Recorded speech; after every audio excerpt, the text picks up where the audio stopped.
नमस्कार, आप देख रहे हैं नेशनल न्यूज नेटवर्क। मैं हूं विकास कुमार। बिहार विधानसभा चुनाव में यदि पटना जिले की बांकीपुर विधानसभा की बात करें तो फिलहाल सिटिंग विधायक बीजेपी से नितिन नवीन है। ऐसे तो लगातार कई बार से उनके पिताजी भी बांकीपुर विधानसभा से विधायक रहे हैं और नितिन नवीन जी भी लगातार कई बार से विधायक है।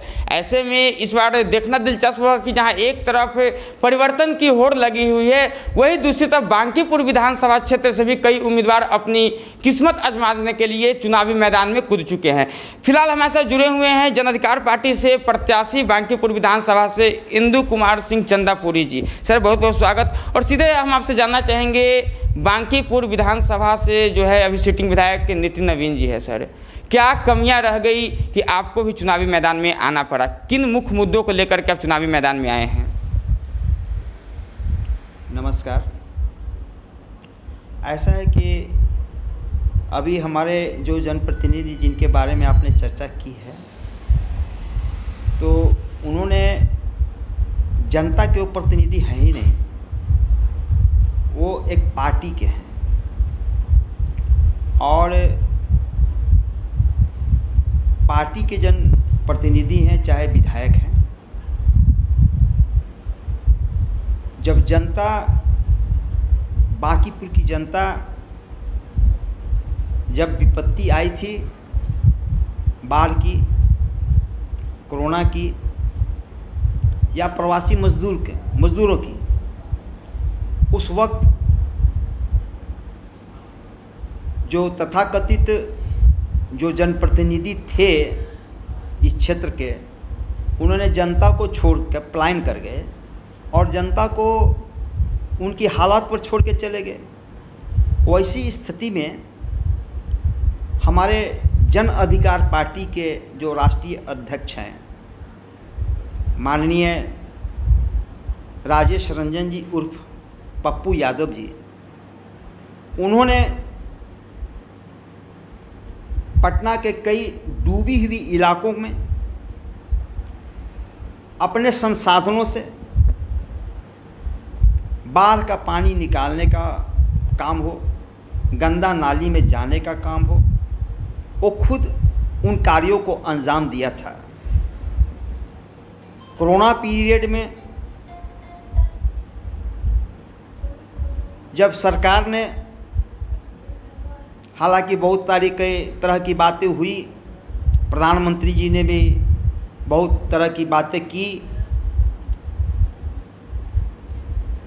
लेकिन जहाँ तक राहत बांटने का प्रश्न है, चाहे मास्क का प्रश्न हो, सैनिटाइजर का प्रश्न हो या हाथ में ग्लोव्स का प्रश्न हो, ये टीवी तक तो बहुत अच्छा था, टेलीविज़न में इस चीज़ का खूब प्रचार हुआ, लेकिन धरातल पर किसी भी गरीब और मीडियम क्लास के जो वर्ग थे, जिसमें हम सभी हैं, उन्हें कुछ भी नहीं मिला।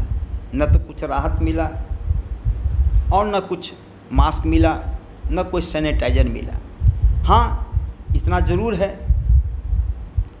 कि कोरोना पीरियड में कुछ चूड़ा गुड़ या बाढ़ में कुछ हेलीकॉप्टर से सामान गिराकर उसको राहत मिला या नहीं मिला, लेकिन उसको प्रचार किया गया कि सरकार इतने करोड़ रुपया लगा के काम कर रही है, लेकिन हकीकत यही है। सर, जो आपकी चुनाव लड़ने की जो मुद्दा है, तो आपकी मुद्दा क्या है? ये पप्पू यादव जी जो सेवा किए हैं, उस मुद्दा पे आप चुनाव लड़ेंगे, या बांकीपुर विधानसभा में जो कमियां रह गई है, जो विकास में जो कमी रही, उनको आगे बढ़ाने के मुद्दे पे आप चुनाव लड़ेंगे? हाँ, एक चीज़ है कि जनता काम को देखती है। जब कोई भी प्रतिनिधि हो और जनता विपत्ति में हो, चाहे किसी भी प्रकार की विपत्ति हो, यदि उसका जनप्रतिनिधि उससे छोड़कर उसे मरने के लिए छोड़ देता है, तो एक विश्वास टूटता है। लोकतंत्र विश्वास पर चलता है। इसका विश्वास पप्पू यादव जी ने जो कार्य किया है, उसको जनता देख रही है। एक मेरा ये भी आधार है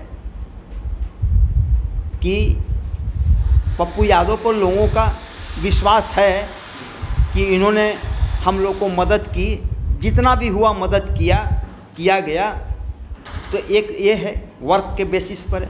दूसरा विकास जहाँ तक है, अभी आप हमारे घर पे आए हैं, या अभी मंदिरी नाला की जो बात है ना, वहाँ पर आप पप्पू जी के यहाँ भी, माननीय पप्पू यादव जी के यहाँ गए होंगे, वहाँ एक बहुत बड़ी नाला है।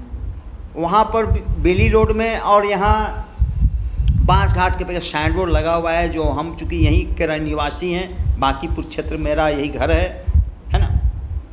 तो वहाँ ये हम देखा है, साइन बोर्ड लिखा है इतना करोड़ का प्रोजेक्ट 2 इयर्स में कंप्लीट। लेकिन अभी तक आप जाकर खुद देख लीजिए कि कोई भी काम डेवलप नहीं हुआ। और हमारे यहाँ मंदिरी में 2 लड़की को उसमें फेंक दिया गया, वो मर गई। कितने लोग उसमें मरते हैं, कटते हैं, गंदगी है और गंदगी से बीमारी है। कोरोना तो खैर है ही, लेकिन कोरोना के अलावे भी बहुत तरह की यहाँ बीमारियाँ हैं। और हमारे इस प्रदेश में विशेष करके बांकीपुर क्षेत्र में कहीं अगर आप दौरा करें तो आप मंदिरी एरिया में घूम जाएं, आप लालजी टोला में चले जाएं, आप सिपारा में चले जाएं, 70 फीट के जो रोड है वहाँ बुद्धिजीवी कॉलोनी में चले जाएं, या कहीं भी आप चले जाएं इस क्षेत्र में, तो रोड बनी हुई है। कुछ हॉल्स बन गए हैं, कुछ म्यूजियम्स बन गए हैं और कुछ कार्य हुए हैं, जिन्हें वो विकास की बातें करते हैं कि ये मैंने लाइट का पोजीशन अच्छा हुआ है ना। और थोड़ा जो विकास शहरी क्षेत्रों में बहुत सारी बिल्डिंगों को रंगी गई है, नई नई बिल्डिंगें बन गई है, उसी को ये दर्शाते हैं कि मेरा ये विकास है। मेट्रो बना रही है, इसको भी एक तरह का विकास हम कह सकते हैं। अच्छी बात है, ये साइंस के डेवलपमेंट होनी चाहिए।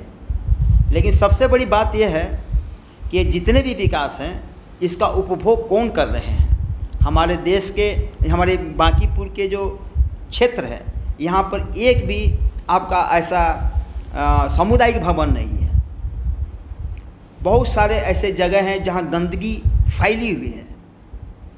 बहुत सारे ऐसी जगह हैं जहाँ पर कि लोग जो मीडियम क्लास के लोग हैं वो अपनी नारकीय जीवन जी रहे हैं।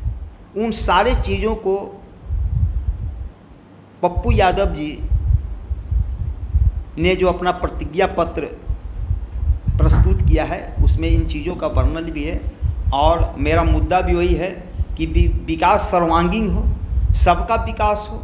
अगर मान लीजिए कि बेली रोड चमक रहा है तो उसके साइड के सारे रोड वैसी होनी चाहिए।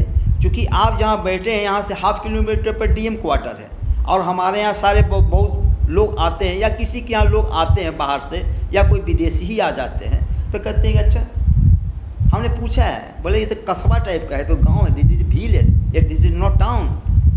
टाउन का शक्ल का है क्या?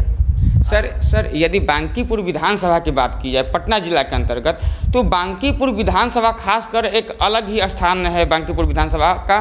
क्योंकि बिहार के बड़े बड़े कॉलेज, बड़े बड़े अस्पताल इस विधानसभा क्षेत्र में पड़ते हैं। तो चूँकि पिछले के जो भी जनप्रतिनिधियों की कमी के कारण इनका जो अस्तित्व खतरे में पड़ा हो, तो आपका क्या अलग मैनिफेस्टो होगा शिक्षा और स्वास्थ्य को लेकर के, खासकर बांकीपुर विधानसभा में, चूँकि सबसे बड़े अस्पताल, बिहार के सबसे बड़े अस्पताल, बड़े बड़े कॉलेज इसी विधानसभा क्षेत्र में पड़ते हैं। इसके लिए पॉलिसी जो है हमारे स्वास्थ्य मंत्रालय का या हमारी सरकार की, उसकी नीतियों में मैं बदलाव लाऊंगा। और उनकी नीति होगी पब्लिक के डिमांड जो हो। अब जैसे कि आपका कोरोना पीरियड हुआ, तो वही तो बात है ना कि बांकीपुर में डेवलपमेंट हुए, लेकिन कोरोना पीरियड या प्रवासी मजदूर आए या हम ही लोग को अगर कोरोना हुआ तो हॉस्पिटल है यहाँ, लेकिन बांकीपुर विधानसभा क्षेत्र में एक PMCH है, तो PMCH में भी अरबा-तरफी मच गई और वहाँ भी हाउसफुल हो गया। कहने का मतलब कि इस जगह पर हॉस्पिटल्स होनी चाहिए, स्वास्थ्य के लिए ज़्यादा से ज़्यादा होनी चाहिए, और उसमें सुविधाएं पूरी बढ़ी रहनी चाहिए। सर जब बिहार वो नहीं है सर प्रदेश की सबसे बड़ा अस्पताल जब बांकीपुर विधानसभा क्षेत्र में है तो और क्या अस्पताल चाहिए? कहीं ना कहीं उसी में यदि व्यवस्था को अच्छे से किया जाता तो शायद अलग अस्पताल की जरूरत ना पड़े। बांकीपुर विधानसभा की खास करके यदि हम बात करें तो ये बात तो सही है, बात तो सही है। अब जैसे कि वहाँ पर बांकीपुर या जो आपका पीएमसीएच है, तो पीएमसीएच में इलाज कराने कौन जाते हैं?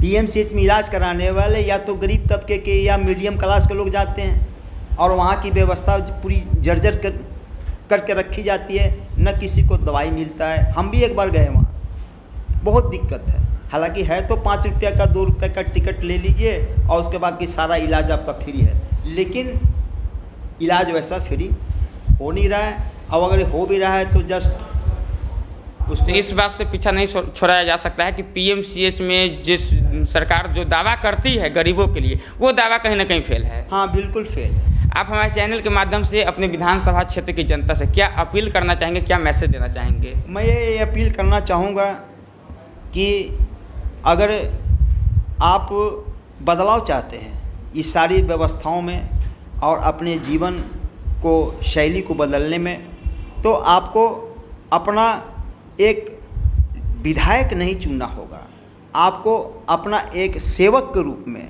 जनता को एक सेवक के रूप में एक जनप्रतिनिधि चुनना होगा। और यदि जनता अगर इसमें सक्सेस हो गई तो मैं समझता हूँ कि बदलाव होकर रहेगा। ये मेरा निश्चित दृढ़ मत है। बहुत बहुत धन्यवाद सर। हमारे साथ थे इंद्र कुमार सिंह चंदापुरी जी, जो कि बांकीपुर विधानसभा क्षेत्र से जाप प्रत्याशी है। तो इसी प्रकार की और भी तमाम खबरें के लिए आप बने रहें 3N न्यूज़ के साथ। सहयोगी सुबोध के साथ विकास कुमार, 3N न्यूज़ पटना।